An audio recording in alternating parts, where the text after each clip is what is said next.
لائیں کہیں کہ ہمارا رب اللہ ہے، پھر اس پر جم جائیں۔ ان پر فرشتوں کا نزول ہوتا ہے، نہ کوئی غم کرو نہ خوف، خوشیاں مناؤ جنت کی جس کا تم سے وعدہ کیا گیا تھا۔ اللہ کی ربوبیت پر اطمینان جب انسان کو ہو جاتا، میرا رب اللہ ہے، ربی اللہ، انسان کے لیے نہ کوئی کھٹکا، نہ کوئی خطرہ، نہ کوئی خوف، نہ کوئی حزن۔ جو کچھ ہو رہا ہے کس کے اذن سے ہو رہا ہے؟ اللہ کے اذن سے۔ اللہ کے اذن کے بغیر پتا تک نہیں ہلتا۔ یہ کوئی اندھا بہرا مادہ نہیں ہے جس سے مجھے کوئی خوف ہو۔ اندھا بھینسا چلا رہا ہو اس سے تو ڈرنے کا ہر انسان کو ڈرنا چاہیے، نہ معلوم کس کو ٹکر مار دے۔ لیکن نہیں، اس کائنات کو چلانے والا ایک سمیع و بصیر خدا ہے، وہ جو میرا دوست ہے، میرا ولی ہے۔ اللہ ولی الذین آمنوا یخرجہم من الظلمات الی النور۔ اللہ اہل ایمان کا ولی ہے، ساتھی ہے، پشت پناہ ہے، مددگار ہے، حمایتی ہے۔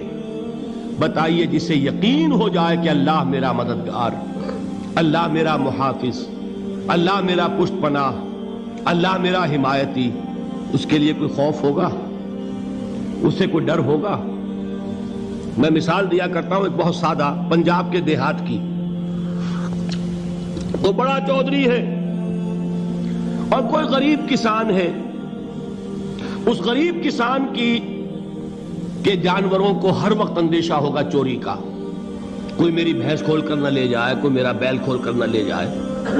لیکن جس کے بارے میں یہ سب کو معلوم ہو کہ وہ جو بڑا چودھری ہے وہ اس کا دوست ہے، اس کی بچیا کو کوئی خوف ہوگا؟ اس کی بھینس پر کوئی ہاتھ ڈالے گا؟ اسے کوئی اندیشہ ہوگا؟ نہیں۔ کیوں؟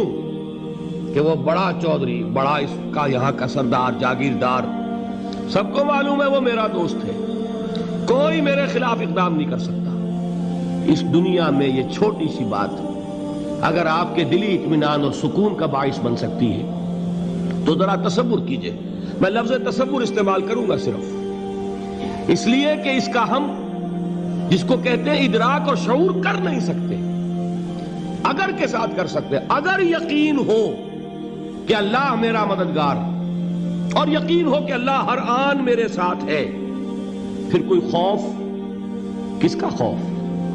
کوئی شے اللہ سے بالا تر ہے؟ کوئی قوت اس سے زیادہ طاقتور ہے؟ کوئی اس کے ارادے کو بدلنے والا ہے؟ کوئی اس کی مشیت کے آڑے آنے والا ہے؟ یہی بات ہے جو حضور نے فرمائی۔ یہ ایمان کا حاصل ہے لب لباب، کہ دیکھو اچھی طرح اس بات کو ذہن نشین کر لو، اگر تمام انسان مل کر تمہیں کوئی نقصان پہنچانا چاہے نہیں پہنچا سکتے، مگر جو کچھ اللہ نے لکھ دیا ہو، اور تمام انسان مل کر تمہیں کوئی نفع پہنچانا چاہے نہیں پہنچا سکتے، مگر وہ شے جو اللہ نے طے کر دی۔ آپ پھر میں کہوں گا ذرا طاری کیجئے، اسے فرض کیجئے، اسے سوچئے۔ اگر اس حدیث پر ہمارا دل ٹھکا ہوا ہو تو کسی سے ڈر ہوگا؟ یہ مجھے نقصان نہ پہنچا دے، یہ میری رپورٹ خراب نہ کر دے، یہ میری انکریمنٹ نہ رکوا دے، یہ میرا یہ نہ بگاڑ دے، یہ میرے یہ نقصان نہ پہنچا دے۔ اس کا ڈر، اس کا ڈر، اس کا خوف، اس کی خوشامد، اس کے لیے جا کر طرح طرح سے اپنی عزت نفس کو ذلیل کروانا اس کے سامنے، یہ سب کچھ کیوں کرتا ہے انسان؟ جب سمجھتا ہے کہ اس کے ہاتھ میں میرا کوئی نفع ہے، اس کے ہاتھ میں میرے لیے کوئی ضرر ہے، یہ مجھے کوئی غضب پہنچا سکتا ہے، یہ مجھے کوئی نقصان پہنچا سکتا ہے، یہ میرا کوئی کام بنا سکتا ہے، یہ میری کوئی ضرورت پوری کر سکتا ہے۔ اسی کا نام شرک ہے۔ جہاں آپ نے یہ سمجھا کہ غیر اللہ کے اندر کوئی طاقت موجود ہے، وہی شرک ہے۔ بتوں سے تجھ کو امیدیں، خدا سے نومیدی، مجھے بتا تو صحیح اور کافری کیا ہے؟ شرک تو یہ ہے۔ جس پر بھی تمہیں یہ خیال ہے، کلمہ ہے یہ کلمہ سوم، لا حول ولا قوت الا باللہ، ذرا اس پر دل کو کبھی اگر آپ تصور کریں، پھر فرض کریں، دل ٹھک جائے اس پر، کوئی طاقت نہیں۔ یہی بات تھی جو شیخ عبد القادر جیلانی رحمۃ اللہ علیہ نے اپنی وصیت میں اپنے بچے سے کہی. 11ویں دینے والے ہیں، لیکن حضرت شیخ عبد القادر جیلانی کی وصیت اور تعلیمات کو کتنے لوگ ہیں تو جانتے ہو؟ یہ جن مقامات تک پہنچے ہیں وہ کس چیز کی بدولت پہنچے ہیں؟ انہوں نے جو پیغام دیا وہ کیا تھا؟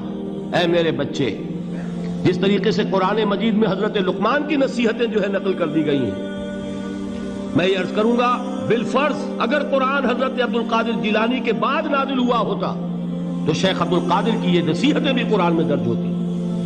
اتنی اونچی نصیحتیں ہیں. اے میرے بچے، اس حقیقت کو ذہن نشین کر لے، لا فاعل فی الحقیقت ولا مؤثر الا اللہ. اس کائنات میں نہ کوئی فاعل حقیقی ہے نہ مؤثر حقیقی ہے سوائے اللہ کے. کسی شے میں کوئی تاثیر نہیں اگر اللہ نہ چاہے. آگ جلا نہیں سکتی اگر اللہ نہ چاہے. پانی ڈبو نہیں سکتا اگر اللہ نہ چاہے. زہر ہلاک نہیں کر سکتا اگر اللہ نہ چاہے. کوئی چیز فائدہ نہیں پہنچا سکتی اگر اللہ نہ چاہے. تو در در پہ کیوں سر جھکاتے ہو؟ در در پر کیوں جبیں سائی کرتے ہو؟ سب کے سامنے کیوں ہاتھ پھیلاتے ہو؟ ایک اللہ سے مانگو. ایک اللہ کے سامنے زمین پر اپنی جبین رکھو. لا فاعل فی الحقیقت ولا مؤثر الا اللہ. نظر آتا ہے ہمیں کہ پانی پیاس بجھا دیتا ہے. پیاس بجھانے کی صلاحیت پانی میں نہیں ہے، اللہ کے اذن سے. کھانا بھوک مٹا دیتا ہے. بھوک مٹانے کی صلاحیت کھانے میں نہیں ہے، اذن رب میں. دیکھیے یہی یقین تھا. حضرت موسیٰ علیہ السلام کا واقعہ یاد کیجئے. سامنے سمندر آ گیا ہے. قوم دیکھتی ہے پیچھے کہ گرد و غبار کا طوفان ہے. معلوم ہوا کہ فرعون اپنے لشکر سمیت آ گیا ہے. لشکر جب چلتا تھا تیز رفتاری کے ساتھ تو گرد و غبار کا جو طوفان اٹھتا تھا اس کا تصور کیجئے. اور لمحہ بلمحہ وہ قریب آ رہا ہے. پوری قوم نے کیا کہا؟ اے موسیٰ انا لمدرکون. اے موسیٰ ہم کو پکڑے گئے. قرآن مجید نے تو یہاں وہ باتیں نہیں لکھی ہیں، لیکن تورات میں یہ درج ہے کہ بنی اسرائیل جھگڑنے لگے، دست و گریبان ہو گئے موسیٰ کے ساتھ. موسیٰ ہمیں یہاں مروایا لا کر، اس سے تو ہم ہی بہتر تھے. وہاں کھانے کو ملتا تھا، زندگی تو تھی، بیگار ہم کر رہے تھے، موت تو نہیں تھی. اب جو کچھ ہوگا اس کا تصور کرو، جس طریقے سے ہمارے ٹکڑے اڑائے جائیں گے. تو لڑ رہے ہیں حضرت موسیٰ علیہ السلام سے. یہ تورات کی تفصیل ہے. قرآن میں صرف اتنا آیا ہے، پریشان ہو کر انہوں نے کہا انا لمدرکون. موسیٰ ہم تو پکڑے گئے. اس وقت موسیٰ کا جواب کیا ہے؟ کلا ان معی ربی سیہدین. نہیں، میرے ساتھ میرا رب ہے، وہ راستہ دے گا. بتائیے کہاں راستہ نظر آ رہا ہے؟ یہ ہے ایمان بالغیب. راستہ نظر نہ آئے تب اللہ پر یقین ایمان ہے. جیب میں پیسے ہوں اور تب دل کو اطمینان ہے تو ایمان کس پر ہوا؟ پیسے پر، اللہ پر نہیں. جب وسائل و ذرائع نہ ہو اور پھر یقین ہو کہ اللہ مسبب الاسباب ہے، وہ اسباب کا پابند نہیں ہے، وہ اسباب کا محتاج نہیں ہے، اسباب اس کے محتاج ہیں. اگر یہ یقین ہے تو اللہ پر ایمان ہے. یہ نہیں ہے تو تمہارا ایمان اسباب پر ہے، وسائل پر ہے، ذرائع پر ہے، مادیات پر ہے، اللہ پر نہیں. اس وقت کہاں راستہ تھا؟ کوئی راستہ تھا؟ سمندر ہے اور ادھر سے لشکر آ گیا ہے. کلا ان معی ربی سیہدین. اب دیکھیے ایمان کہہ دینا آسان ہے، ہوا معکم اینما کنتم. جہاں کہیں بھی تم ہوتے ہو اللہ تمہارے ساتھ ہوتا ہے. لیکن اس کا یقین قائم ہو جائے تو زمین و آسمان کا فرق واقع ہو جائے.